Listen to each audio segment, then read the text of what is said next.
Bismillahirrahmanirrahim. Assalamualaikum warahmatullahi wabarakatuh.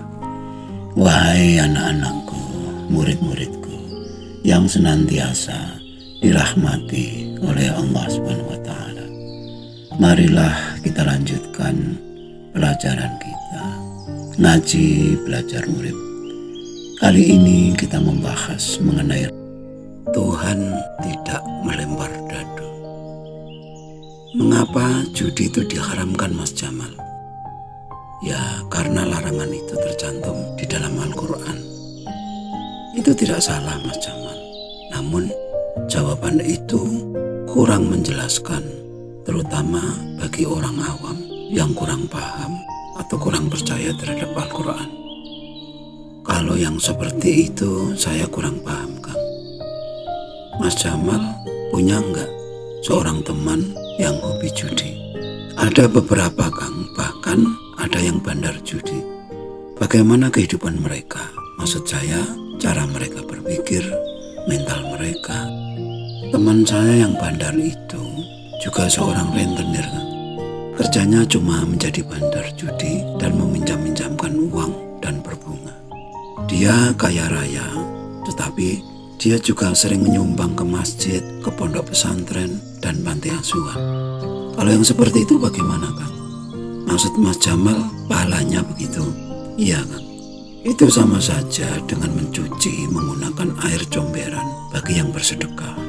Namun, bagi yang dibantu, tentu saja masih ada manfaatnya. Bagi para penjudi, mencari uang dengan bekerja halal jadi tiada artinya.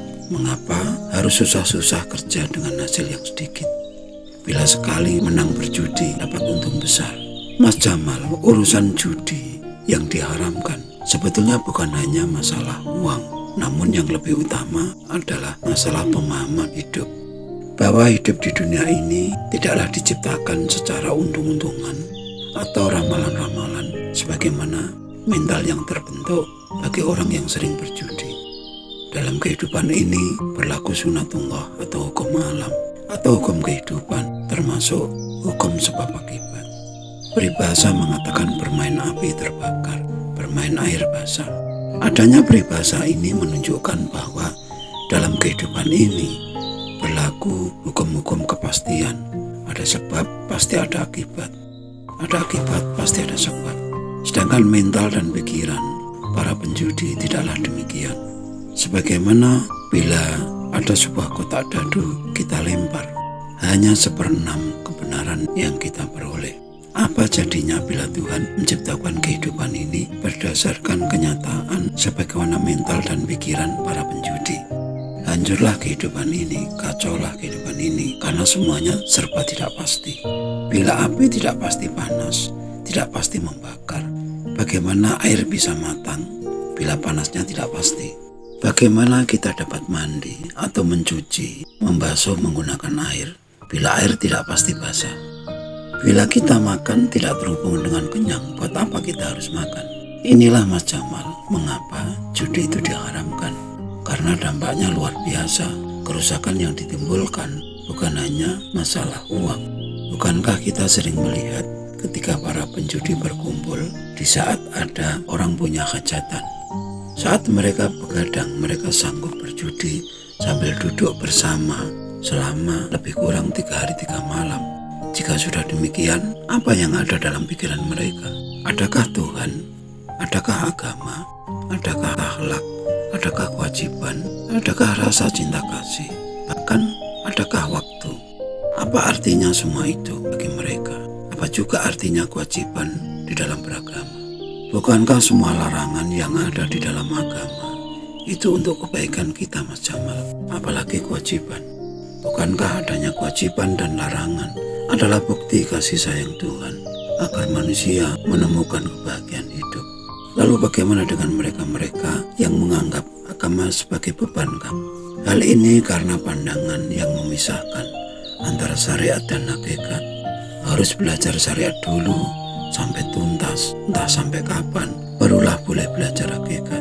Di mana di dalam pelajaran syariat penuh dengan aturan, halal, haram, kewajiban-kewajiban dan larangan-larangan, juga iming-iming surga bagi yang taat dan ancaman neraka bagi mereka yang membangkang.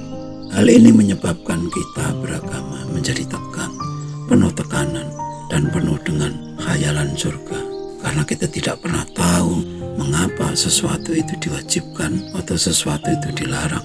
Inilah risiko bila syariat tanpa hakikat, bila ritual tanpa intelektual, hanya asal dilaksanakan saja tanpa pemahaman. Ini tak lepas pula dengan sebutan agamis tanpa spiritualis. Bukankah kebanyakan umat Islam seperti itu, Kang? Itulah kehidupan Mas Jamal, itulah kenyataan. Berkali-kali di Quran dinyatakan bahwa sebagian besar manusia tidak akan beriman. Maka janganlah bangga dengan golongan yang besar atau mayoritas. Dibutuhkan kedewasaan penuh dalam menghadapi kenyataan ini. Tidak semua orang beruntung dalam perjalanan hidupnya menemukan jalan terang kehidupan atau pencerahan, karena memang konsekuensinya berat. Ibarat seorang penyelam ke dasar lautan, makin dalam makin tidak kelihatan, dan harus tahan nafas. Harus benar-benar sabar dan sadar ketika suatu saat direndahkan atau diremehkan orang lain, bahkan direndahkan oleh orang-orang rendah dan diremehkan oleh orang-orang yang remeh. Sekali lagi, itulah kehidupan, Mas Jamal. Dapatkah kita bayangkan bahwa kita telah hidup, namun sama sekali tidak ada kesadaran untuk mempelajari hidup, tidak dapat memunculkan pertanyaan-pertanyaan seputar hidup. Siapa yang menghidupkan kita? Mengapa kita dihidupkan? Berapa lama dihidupkan?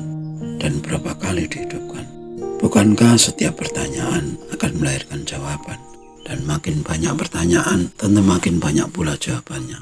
Lalu bagaimana jika tanpa pertanyaan? Adakah jawaban? Lalu bagaimana dengan pertanyaan? Apakah Tuhan menciptakan kehidupan itu seperti melempar dadu? Saya tidak paham dengan pertanyaan ini, Kang. Tolong dijelaskan. Kang Rekso tersenyum, tanda bahwa dia senang dengan pertanyaan Jamaluddin. Mas Jamal, coba tebak angka berapa yang akan keluar jika saya melempar dadu? Dapatkah Mas Jamal memastikan? Ya tentu tidak, Kang. Hanya kemungkinan di antara angka 1 sampai 6. Itu artinya lebih banyak salahnya daripada benarnya. Apakah kehidupan bekerja seperti itu? Bagaimana jika api tidak pasti panas? Bagaimana jika air tidak pasti basah? Dan garam tidak pasti asin? Gula tidak pasti manis? Batu tidak pasti keras? Bukankah kehidupan akan kacau balau? Lalu bagaimana dengan mereka yang rajin belajar tetapi tetap bodoh? Sudah bekerja keras namun tetap saja tidak sukses. Bagaimana dengan yang seperti itu, Kang? Itu pasti ada sebab-sebab yang bisa dipelajari, yang bisa dijelaskan. Kegagalan adalah kesuksesan yang tertunda. Pernahkah Mas Jamal dengar pepatah ini? Iya, Kang. Kadang-kadang sukses itu hadir setelah berkali-kali gagal, setelah berkali-kali usaha. Contohnya adalah Pak Prabowo. Dan lagi, manusia wajib berusaha, namun tidak wajib menentukan hasilnya. Jika hidup itu berlaku hukum kepastian, mengapa saya tidak dapat memastikan bahwa saya nanti pasti sukses? Kita tidak punya kuasa atas masa depan, Mas Jamal. Jika kita ingin memastikan masa depan, itu artinya kita hanya meramal. Sedangkan yang namanya ramalan hanyalah ramalan. Tidak ada jaminan pasti terjadi. Contohnya tadi ketika dadu kita lempar, kita tidak dapat memastikannya. Kehidupan ini diciptakan penuh dengan keteraturan, dengan segala cara kerjanya dan segala ukurannya. Setiap benda memiliki sifat, dan sifat selamanya berlangsung tetap. Sifat benda itu selalu tetap, tidak berubah-ubah. Bila gula itu manis, maka selamanya dia manis, dimanapun dan kapanpun dia berada. Hukum kepastian juga berlaku terhadap masa depan, bahwa masa depan pasti tak bisa dipastikan, hanya bisa diperkirakan. Sedangkan hidup sukses itu hanyalah keinginan kita, nafsu kita. Kenyataannya seperti apa, itulah kebenarannya. Itulah Mas Jamal, kehidupan tidak sebagaimana Tuhan melempar dadu, lalu manusia disuruh menebak hasilnya berapa. Jika demikian, pasti hidup ini akan kacau balau, karena tidak ada kepastian. Bukti bahwa semua yang ada dalam kehidupan ini teratur adalah kehidupan ini masih berlangsung hingga saat ini. Setelah berlangsung entah berapa juta tahun dan entah sampai kapan. Oleh karena itu Mas Jamal, beruntunglah orang-orang yang memperoleh kesempatan menemukan titik terang jalan kehidupan, bagaikan menemukan setitik api di tengah kegelapan yang pekat. Meskipun titik terang itu berada di kejauhan, bahkan di atas gunung pun, kita harus berusaha untuk mendapatkannya agar tidak selamanya dalam kegelapan. Sebab selama kita dalam gelap, yang ada hanyalah gelap. Semakin banyak bergerak, semakin berisiko kita celaka. Ide yang dilahirkan oleh orang-orang yang bodoh adalah ide kebodohan. Dan jangan heran jika hasilnya akan sia-sia. Ibarat kita menuang air ke dalam timba yang pecah.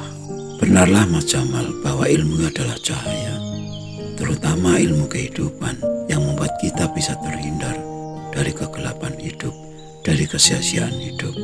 Selamat menemukan cahaya Mas Jamal. Kalau begitu mohon doa restunya Kang. Sekian dulu wajangan yang mohon maaf atas segala kekurangan. Semoga selalu bermanfaat dan marilah berdoa bersama. Ya Allah, mudahkanlah jalan pengabdian kami kepadamu. Amin, amin, amin. Ya Rabbal Alamin. Wassalamualaikum warahmatullahi wabarakatuh.